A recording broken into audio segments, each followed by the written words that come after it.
정서적 예측은 미래의 특정 사건에 대해 어떤 감정을 느낄지 미리 짐작하는 걸 말합니다.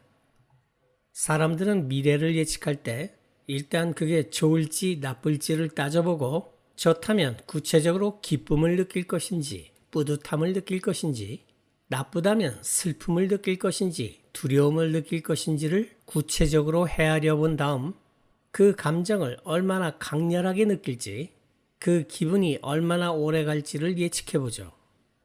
사람들은 감정의 좋고 나쁨과 구체적인 감정은 비교적 잘 맞추지만 감정의 강도와 지속 기간에 대한 예측은 대개 틀립니다.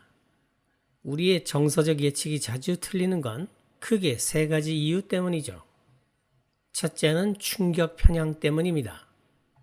우리는 어떤 사건이 닥쳤을 때 생길 감정의 강도와 지속 기간을 실제보다 훨씬 과대평가하며 이를 충격 편향이라 하죠. 둘째는 초점주의 때문입니다.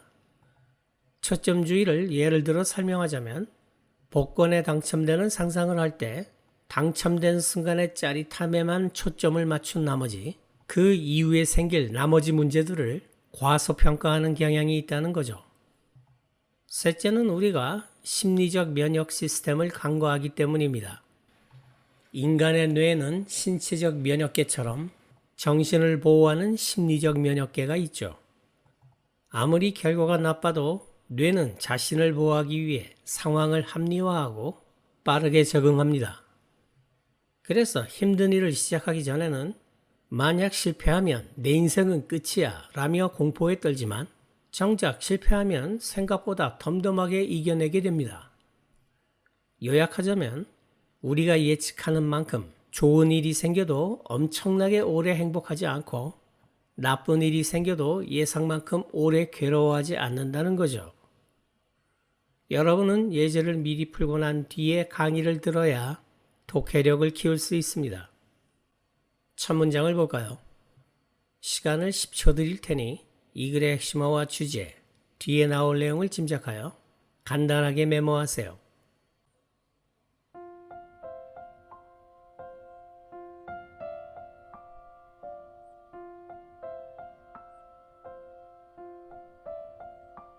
같이 봅시다. 당신은 생각하는가? 새 차를 사는 게 당신을 행복하게 만들어 줄 것이라고. 핵심어는 happy. 핵심어는 주로 명사지만 드물게 형용사도 핵심어가 될 수 있습니다. 주제는 새 차를 사면 행복한가를 주제로 잡기에는 문제가 있습니다. 정의를 묻는 게 아니라면 의문문 형식이 주제가 되는 경우가 거의 없기 때문이죠. 이 지문은 두괄식이 아니라는 말입니다. 뒤에 나올 내용은 행복이란 무엇인가 정도가 나오지 않을까요? 문제를 봅시다.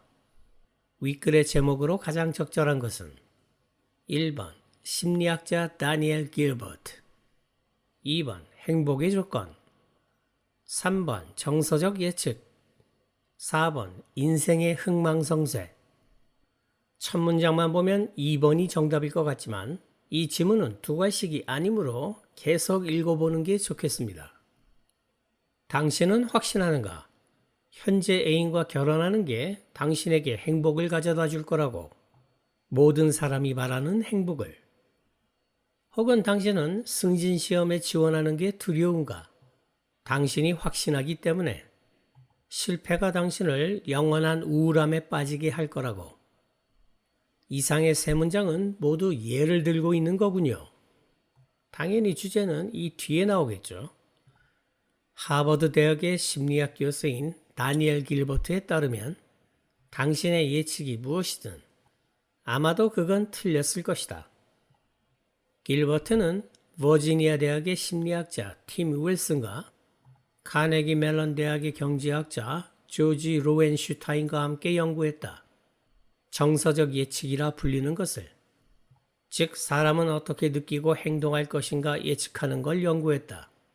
어떤 사건이 일어나거나 일어나지 않으면 어떻게 느끼고 행동할 것인가를. 그리고 그 결과는 매우 분명했다. 정서적 예측이 이 글의 핵심어군요.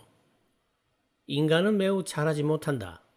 미래 사건이 어떻게 그들에게 영향을 끼칠지 예측하는 것을. 미래 예측은 신의 영역이죠. 미래를 예측할 수만 있다면 무한한 부와 권력을 손에 넣을 수 있습니다. 우리가 점쟁이들과 주식 전문가들을 불신하는 이유가 바로 이것이죠. 그들이 정말로 미래를 알 수 있다면 여러분의 푼돈이나 노리고 있지는 않을 겁니다. 길버트, 로렌슈타인, 윌슨에 따르면 몇 년 동안 수행한 그들의 연구는 보여준다. 대다수 사람이 끊임없이 과소평가하거나 과대평가한다는 걸. 감정적 반응의 지속기간과 강도를. 다시 말해서 우리를 기쁨으로 압도하리라 생각하는 게 종종 그렇지 않다는 것이다. Don't 뒤에 overwhelm us with joy가 생략됐네요. 그리고 같은 이유로 우리에게 엄청난 충격을 줄 거라 여기는 게 종종 훨씬 덜 당황스럽다. 우리가 상상했던 것보다. 전체적으로 봤을 때 첫 세 문장을 예로 들면서 사람은 정서적 예측을 잘하지 못한다고 주장하는 글이군요. 다시 핵심어는 Affective Forecasting. 주제는 우리의 정서적 예측은 부정확하다. 문제를 봅시다. 보기 2번은 함정이 없고 정답은 3번이네요.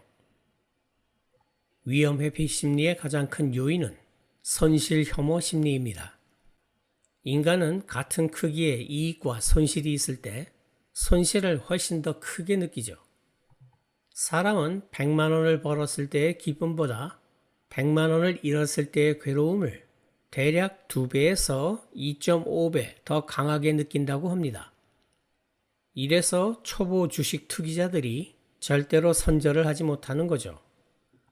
위험 회피 심리를 일으키는 또 다른 요인은 우리가 미래에 닥칠 부정적 사건의 강도와 지속 기간을 과대평가한다는 겁니다. 이를 충격 편향이라고 하죠.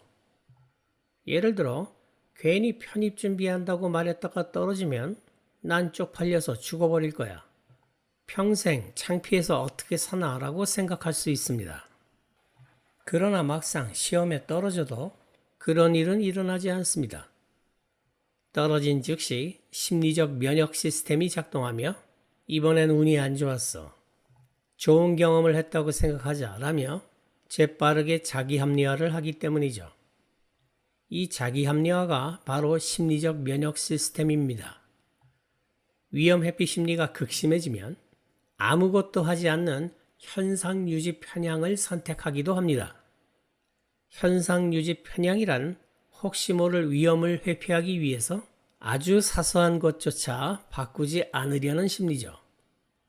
요약하자면 위험 회피 심리는 진화론적으로 인류를 생존하게 만든 훌륭한 생존 도구입니다.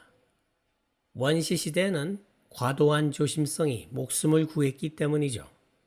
그러나 지금 여러분이 어떤 선택 앞에서 지나치게 두려워하고 있다면 혹시 내 뇌가 미래의 고통을 부풀려서 날 겁주고 있는 건 아닌가라고 생각하며 정서적 예측의 오류를 의심해 볼 필요가 있습니다.